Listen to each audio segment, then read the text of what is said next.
सेना प्रमुख के कार्यालय के अंदर एक गंभीर चर्चा चल रही है, क्योंकि वह बैठे हैं, अपने सबसे करीबी सहायक को महत्वपूर्ण निर्देश दे रहे हैं। देश की मौजूदा स्थिति बहुत नाजुक है, सेना प्रमुख गंभीर चिंता के साथ कहते हैं। उनकी आवाज इस पल की तात्कालिकता को दर्शाती है। वह तनाव कम करने की महत्वपूर्ण आवश्यकता पर जोर देते हैं। हमें किसी भी कीमत पर तनाव कम करना चाहिए। दृढ़ संकल्प की भावना के साथ वह निष्कर्ष निकालते हैं। इमरान खान को यह समझने की जरूरत है कि हर किसी की भलाई माफी मांगने में है।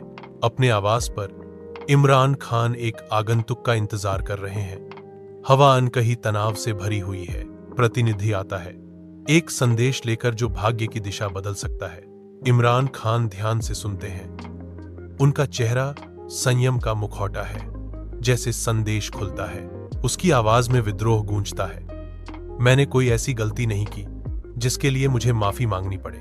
मेरा संघर्ष लोगों के शासन के अधिकार और कानून की सर्वोच्चता के लिए है। मैं किसी व्यक्तिगत लाभ या दबाव में माफी नहीं मांग सकता। इमरान खान के मंच पर आने से प्रेस कॉन्फ्रेंस उत्सुकता से गूंज रही है। इमरान खान का दृढ़ भाव तनावपूर्ण माहौल को चीरता है।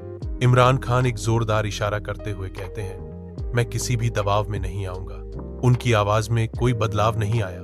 वह आगे कहते हैं, मैं चाहे कुछ भी हो जाए, अपना संघर्ष जारी रखूंगा। इमरान खान ने निष्कर्ष निकाला। उनकी आवाज दृढ़ विश्वास के साथ गूंज रही है, मैं लोगों के साथ हूं और मैं लोगों के लिए लड़ूंगा।